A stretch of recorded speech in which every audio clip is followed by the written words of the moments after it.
Impact of Influence, the Murdaugh family murders. This is the unfolding story of a powerful South Carolina family, the mysterious deaths they are linked to, and our quest to bring you the truth. Hello, friend. Always grateful that you decide to spend time with us. There's so many options out there, so many choices, but you've been going strong with us on Impact of Influence. I am Matt Harris. Seton Tucker, where can they find out more? You can find us on our Facebook page, which is Impact of Influence. And we go right into Russell Lafitte, the banker buddy of Alex Murduagh. Yes, his sentencing hearing was held in Charleston, South Carolina, and I made the trip. I was thinking it was going to last a couple of hours at most, but it was a whole day thing, and I had to get home for some family obligations, so didn't make the whole day, but got to hear the morning session and a lot of different arguments. I want to know about when you arrived, because I think John Monk from the state paper of South Carolina had a picture of people waiting in line to get in. It was very crowded. It was actually much more crowded than Russell Lafitte's trial.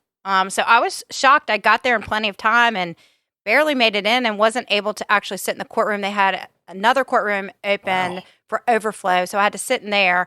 And I think part of the reason was there were a lot of family members and friends from Hampton who were there, as well as a lot of attorneys and victims. So there was just a big crowd. And so you go in and the day starts with what? The day started off reviewing the offers of sentencing that were presented to Russell Lafitte by the government.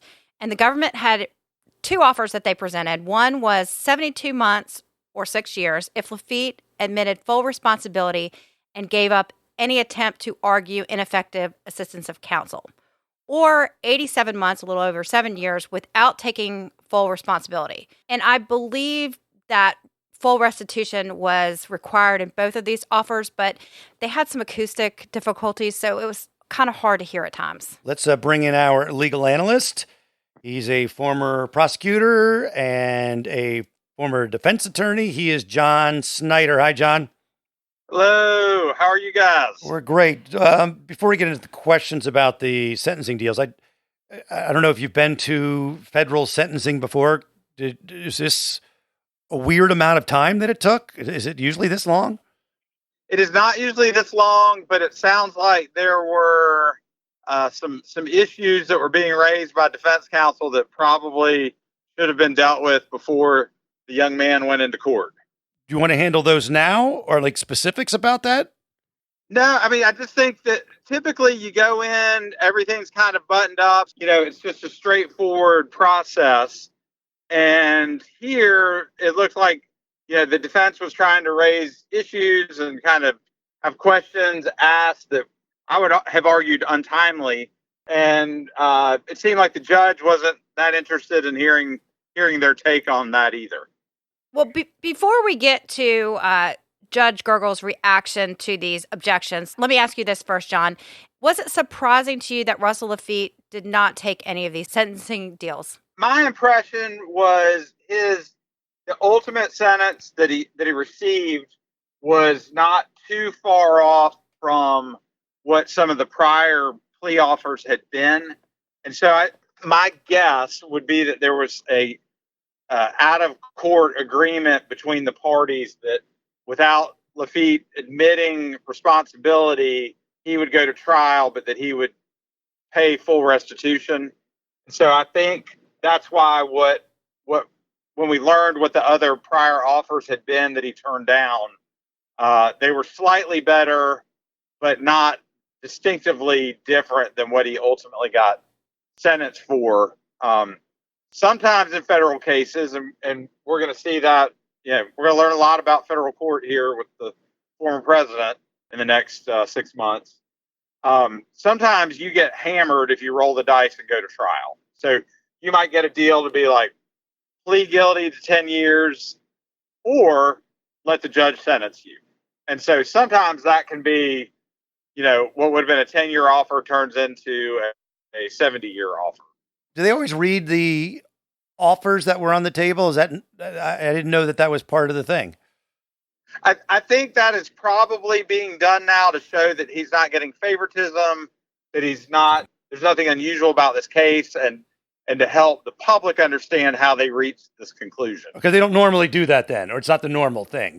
It's not the normal thing to let the world know that, hey, dummy turned down 5 years and the judge just sentenced him to 100. Let's get back into these objections that the defense was making. Judge Gergel has a very expressive face, and you could see the frustration on his face while some of these objections were being made.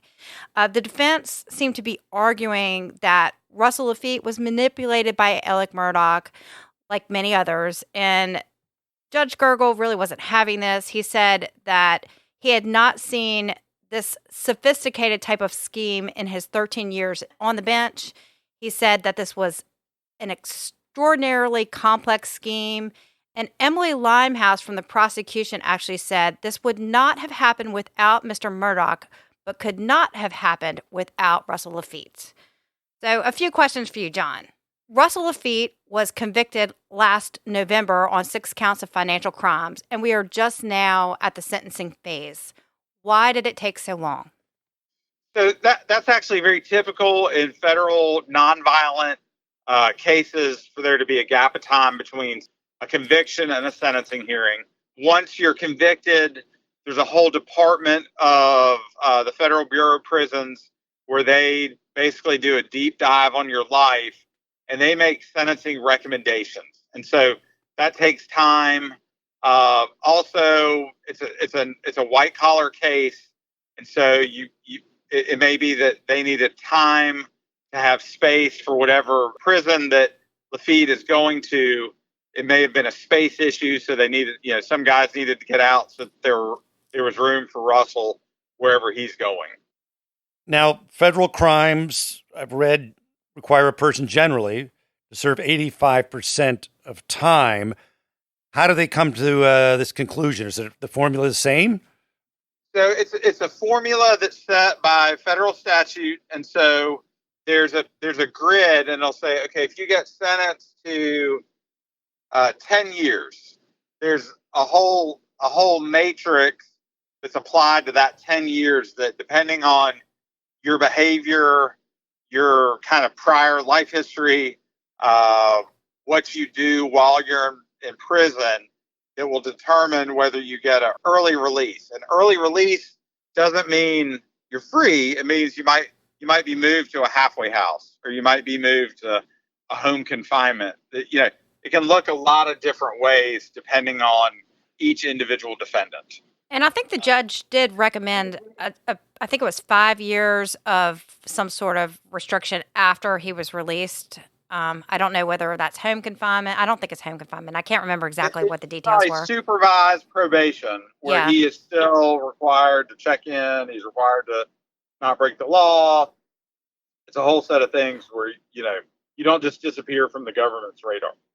Will Russell Lafitte get any sort of credit for the time he served under home confinement? You do not get any credit towards your final sentence during your pre-trial home confinement. Okay, so the federal government had recommended 9 to 11.5 years based on the crime, and he received a 7-year sentence. And I guess the defense was seeking about 3 to 5 years. Seems like some sort of compromise. Do you think the 7-year sentence was high or low? I think it's appropriate for the nonviolent basis, the lack of prior criminal history, and the ability for him to pay full restitution. So I actually find it to be right in line, and probably a little heavier than he thought it would be, but appropriate. And Seton, you saw Alex's brother, John Marvin, at the courthouse. As I was leaving, I did see John Marvin entering the courthouse. I read something about that, and people were wondering why he was there, but he was friends with Lafitte forever. I mean, that had to be really difficult for him to go, because his brother was involved in this shenanigans, or not shenanigans, is not the right word. Worse than shenanigans. Worse than shenanigans. These crimes, his brother was involved in these crimes with Russell Lafitte. I think it takes some guts, I guess would be the word. Bravery. I don't know. Bravery is kind of too strong of a word, but to show your face around there because you know everybody's going to be talking about you and why is he there? What's he doing? Good old boy, blah, blah, blah. We don't know, but he could have been supporting Russell because they went to high school together and grew up together. Well, he spoke on his behalf during his trial. Yeah, that's true. That's true. So that could be why he was there. Just show a little support. Just support. And there were a lot of people from Hampton there. Take a break to talk about one of our fine sponsors we'll hope you support. Maybe you've been thinking about learning a new language. Well, Rosetta Stone is the most trusted language learning program. If you're planning to travel internationally and also listen to a lot of true crime, you might think about all of the things that could go wrong while traveling. So learning a new language might make you feel more comfortable. You know how to read signs in case you get lost, or if you need to ask for help. And you know your husband's very excited to learn. Which language is he going to go after? I think he's Spanish. Well, Rosetta Stone is there for him, and it's there for our listeners as well. They offer a lifetime membership. You can buy the program now and get forever access to all the lessons for all the languages and literally never pay a renewal fee. Don't put off learning that language. There's no better time than right now to get started. For a very limited time, Impact of Influence listeners can get Rosetta Stone's lifetime membership for 40% off. That's $179 for unlimited access to 25 language courses for the rest of your life. Redeem your 40% off at rosettastone.com/today. Take a little break, and we hope you'll support the sponsors the way you support us. Let's imagine you got a guest over, right? A buddy's coming over. You say, hello, friend. What will it be? And they request a drink. And you don't have it. You thought you had your bar stocked, but you don't have this thing that they wanted, and you're a little embarrassed about it because you thought you were the cool bar guy. But with Drizzly, the go-to app for beer, wine, and spirits delivery, you can get whatever drinks you and your visitors love delivered right to your door. That means your bar never needs to go low in the essentials or the obscure if that's what you're into. Also means you don't have to head out for a drink run every time you have people over. That's nice. A drink run is a bummer. Download the Drizzly app or go to drizzly.com. That's DRIZLY.com to restock your bar and satisfy even the pickiest of palates. Got to be 21 and over. Not available in all locations. After lunch, there was character witnesses. Yes, we heard from his wife, his daughter. Is his daughter an adult daughter or a child daughter? Adult Okay. daughter. I don't know exactly how old she is. I would say, estimate. I saw her at the trial. I would say probably early 20s. Okay. A friend, a fellow banker, as well as Russell himself. And Russell apologized for making these loans and neglecting details that led for this money being stolen. And he talked about failures on his part, but he did not make a full admission. John, why? And did you think this impacted his sentencing in any way? He's asserted in open court that his conviction was wrong because he didn't commit the crimes that he was convicted of. And so to be in court, in open court, while your case is under appeal, to say, no, I in fact am guilty and please forgive me, negates the legal argument of the appeal. And so I think, a good lawyer will tell his client, don't do that. Like you can't take full responsibility while your case is under appeal. Sure. So I think I would not, as a follower of the case, and as people that are looking at this, I wouldn't say he's not taking responsibility. It's that it's not the right time for him to take responsibility under the legal process that he's engaged in. And a full responsibility. I mean, because he's taking some. He apologized that maybe he wasn't as diligent as he should have been, but he didn't say, I did these crimes. I'm truly sorry. I think his whole pitch is, I wasn't the mastermind. Murdaugh just tricked me. I think that's basically his pitch, right? Oh, yeah. Yeah. Absolutely. Yeah. And he can't be like, I'm so sorry for all the things I've done. Like, it's like, well, because he's in his whole defense was he didn't know he was doing anything wrong. Right. Like, so you can't take that admission in a sentencing hearing, because I would immediately turn around and file a motion to dismiss the appeal. Judge Gergel pointed out that these crimes were committed against extremely vulnerable people. and says that Russell treated them like players on a chessboard, moving around money. And he talks about the people who came to the courthouse that day to support Russell gave a very different picture than the crimes that he had committed. Yeah, so he has people saying what good he did, which was different than the side of Russell that's about to go to jail. Yes. But then we hear from the victims. Who did we hear from? Well, we heard from the Plyler sisters as well as Pamela Pinckney, who was Hakeem Pinckney's mother. Hakeem Pinckney was one of Alex Murdaugh's clients who was injured in an accident and became a paraplegic. And she actually says that she forgave him. She wouldn't forget him, but she forgave him. And that she wished that the joy of the Lord would be y'all's friends. What a gracious woman to be able to forgive. Then Gergel went into sentencing, and he said, quote, least pleasant aspect of his job. I send their family to prison. Yeah. Which is right. I mean, he's going to be there, and that really messes with the whole family dynamic, and justifiably so, since he was found guilty. Yeah, I mean, it was sad. You heard from these family members and community members who described Russell as being a great father and husband and community member. There was also some letters that were written in advance to Judge Gergel from different people. And one lady actually said that Russell sent her mother an outfit to wear to a wedding, and she didn't typically wear skirts, and it was the only time she ever wore a skirt. And another thing is, some of these letters that were sent to Judge Gergel were completely redacted. You couldn't see who sent them and what was sent. Yeah. Maybe by the choice of the person who sent it, because they don't want to be tied in necessarily.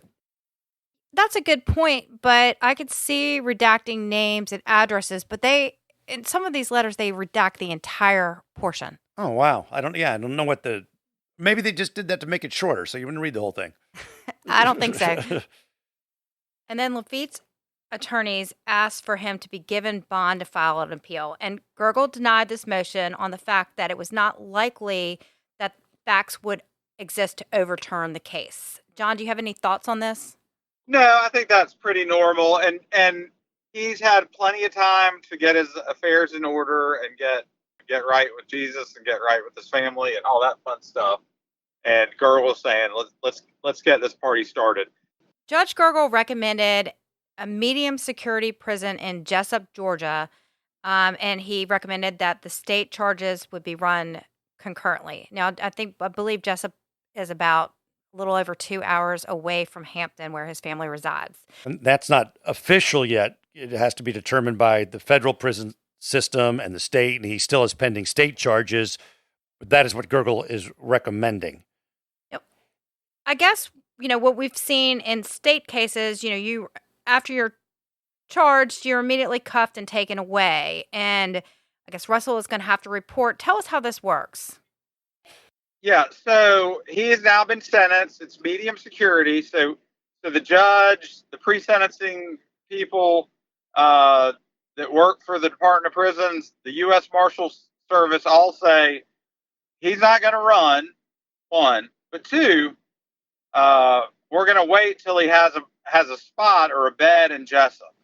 And so if I'm him, I want to go ahead and get into the system so I start serving my 7 years. So it's this weird, you're in this weird hold between getting sent off and going. Federal courts try to keep people as close to their family network as possible, so that, kids can come visit, parents can come check on their sons and daughters. So that's pretty normal. And, everybody's seen Tommy Lee Jones chasing Harrison Ford around. Marshall typically will get his guy. And so they're not worried about Russell Lafitte being a flight risk, because the U.S. Marshal Service would find him. And then, a whole host of new charges would also happen. So he's not going anywhere. The public's safe, and his time is beginning. So I think that's very normal in these types of cases. He just turns himself in. It's not like they're going to show up at his house. They'll just say, "Hey, bed's here. Drive your ass over, and we'll put you in." Report to the courthouse and send. U.S. Marshal escorts you to your, you'll be on the bus with Nicolas Cage and Steve Buscemi. Con Air. And waiting for Ving Rhames to wreck a plane. That's right. Justin Bamberg, who is the attorney for the Pinckney family, was quoted by the Greenville News as saying, "No one is celebrating the downfalls of the Murdaugh or the Lafitte family. They are celebrating accountability." That's a good statement. That is true. Though that's a lie because there are people celebrating it.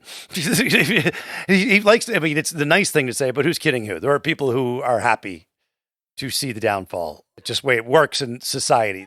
Yeah, I mean, it is, but you also have to feel some empathy for family members who may not have had anything to do with any of this nonsense. Sure. And their names are ruined because of the bad apple or apples. Yep. And that's not to take away from anybody who is angry and maybe celebrating because they were really wronged by these people. Some people just like to see the fall of the rich and famous. John Snyder, always a pleasure. Thank you, sir. Thank you for having me, and special thanks to our listeners in Aiken. Oh wow! That apparently we are well-known podcast personalities in Aiken. So, Chad and Krista, thank you for being good listeners. Horse country. All right, later, Snyder. See you guys. And some comments from the Impact of Influence Facebook page. Is that where you got this? No, I just had a local listener reach out to us saying that she loved our Mr. Joe episode and that she also loves Wicked South. Yeah, Wicked South Podcast is on Facebook at Wicked South Podcast that we do with Michael DeWitt, who mentioned you in one of his articles. We've got to thank all the people who we kind of gathered stuff from on the second part of the Lafitte sentencing hearing, because you had to dash to take care of family stuff. Yes, we relied on Fitz News, Drew Tripp with ABC, Greenville News, of course, Michael DeWitt, and State Paper. The State Paper. State Paper. Good old Mr. Monk. All right, my friends, we are always, always grateful. Please rate, review, share the episode, follow us. It means a lot, and we'll talk soon.